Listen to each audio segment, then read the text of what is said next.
This video is about how to not get fired on your first IT job. Yeah, we will take you through the top 10 do's and don'ts to keep you employed through your first year in IT.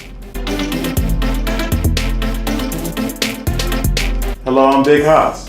And I'm Silicon Dark. And welcome back to Completely Nerdified.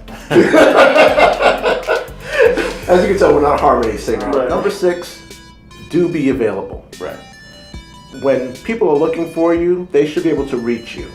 Either in the office, over text, or if you use something like HipChat or Slack, you need to be available because in the software industry, a lot of questions are always being asked. Right. And people are looking for you for answers.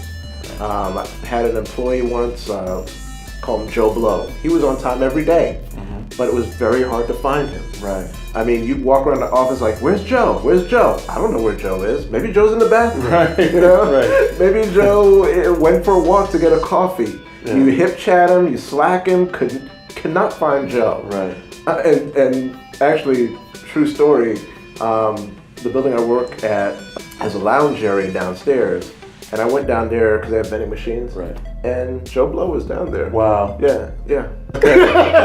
Just chilling. I mean, they got TVs in there and things like that. I was like, okay, that's where Joe is. That's where Joe is. And that's not where you want people to find you. Yeah, we found Joe. And another thing is that your company may have a work from home policy, right? So you want to be available. Yes. Don't be that guy who you're abusing the work from home policy by not being available. Yeah. Don't do that. You're ruining for other people. Right. Yeah. Just be available. You may not have a task that is pending, but somebody may have a question, like you said earlier. So be available. Especially with technology being so easy. Yeah. Just be available. Yeah. Right? Yeah. All right. Number 7. Don't be afraid to adapt. Yes, you probably learned lots of different things in school, but you came into a job with one set position in mind, say front end or back end or database. But be willing to adapt. Yeah. Be willing to work on the back end if need be. Work on that task.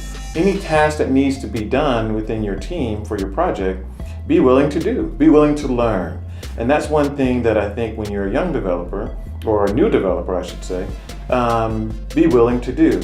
I had an employee once. He was a new developer. It was on his second job, but he was willing to take on any task, whether it's database, whether it was writing JavaScript or writing SQL or writing just plain Java, or even doing a whole life cycle of a project. He was willing to do it. He had to Google a lot of things and ask a lot of questions, but he was willing to learn. And now he's a team lead, only a few years later. So be willing to adapt. Don't go into it with a preconceived notion that you're just going to be a front-end developer or you're just going to be a back-end developer. Be willing to adapt to your team. I like thinking, if you need another reason, just to like a more selfish reason, because you gave the altruistic, like real reason why you should do it. Right. But one thing you don't want to do or have on your resume is just be pigeonholed into one task. Because interviewers will ask you, well, what did you do? Well, all I did was write SQL queries. So did you help set up servers? Did you, help manage the team? Like, no. It's just, it makes you look like you're a one-trick pony. Right. And the least amount of no's you can say, the better. Especially when you're moving from this job to another job. And take the opportunity to pick up these skills, like you said, if nothing else, because it looks good on your resume. So, and you have another bullet point on your resume. Pick up another skill. Absolutely.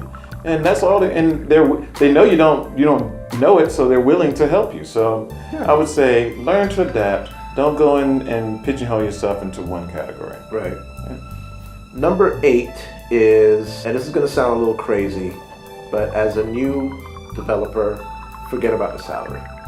First of all, 9 times out of 10, your first job is gonna suck a little bit. Right. This is you paying your dues, right? Like how they say you gotta make your bones. Yes. Yes. You will be at the bottom of the totem pole. You have the least amount of experience, so you're gonna get the grunt work jobs, and you're gonna learn, and you're gonna be better at the end of that year. Right. But you cannot be like some people that come through that I interview, and they want the top salary and I don't want to pick on millennials, but it seems to me that a lot of younger people, they want all the rewards before they do the work. Before they do the work. You know? Right. It doesn't work that way. You've got to do the work, then you get the rewards. It only works that way in the NFL. Yeah, when you get the huge signing bonus right. as a top draft pick. Right. You are not quite that top draft pick just yet. Unless you work at Google or someplace like that. Right. You're right. I think you're right. The experience is going to take you much further than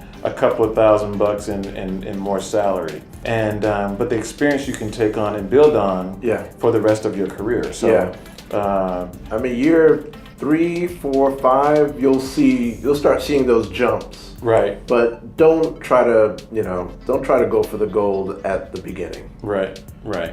I agree with that. Number 9, don't sleep where you eat. What do we mean by that?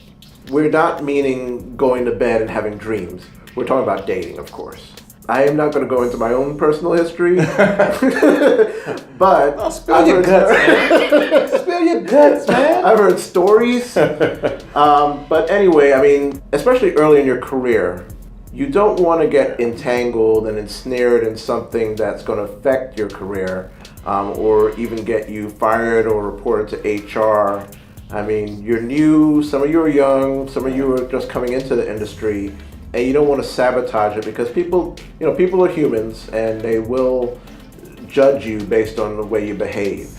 And also, this is very important, read your employee handbook. Yes. Because lots of employee handbooks have policies against dating in the workplace. Yeah. I recently read the handbook and was like, yeah. Is that a real thing? So read your handbook and make sure that's not a policy. Dating in the workplace is one of those things where you will regret it more than you will benefit from it. Yeah. You know, one, this is a place where you're making your money and you don't want distractions from somebody who you dated and you just dated the wrong person. Right. And now you got to see them every day. Yes. And now they are making your life miserable because of that. You just don't want to take that risk. Right. Now one of you has to quit. Right. Now one of you has to quit. And it might be you. Yeah. And so, So that's just one of those rules that I have always had that I just don't do that. Yeah. I just don't do that. There's plenty of other fish in the sea, and she might be cute or he might be cute, but Don't do it. No, don't do that. And number 10, do respect privacy. Yeah. Right? Yeah. Because privacy is a huge thing. Not only your own personal privacy, but also corporate privacy. Yes. You're a developer, you're working on systems that have business rules, that have sensitive data. Yes. Always be aware of privacy. Not everyone in the office is privy to the information that you are because you see the data or you see how things work. Yeah. So always protect or be respectful of not only your own privacy, but the privacy of others. Yeah. I've seen people at Starbucks doing work at Starbucks. They leave their laptops open, don't lock the screen, they just go to the bathroom, leave it out there. And for 5 minutes is all the time a hacker needs to just get in and steal your company's data. Right. Hey, don't forget to click on the like button for this video. All right, if you like this video and you want to see future videos, subscribe. We're going to be putting out videos, more videos very soon. So subscribe to our YouTube channel. Don't be afraid to leave comments. We want to know what you like, what you don't like. You know, we got thick skins. We've heard it. We've heard it all before. Exactly. And if you have an idea for a new episode, leave a comment. Let us know. You might win a free Completely Nerdified t-shirt. You might.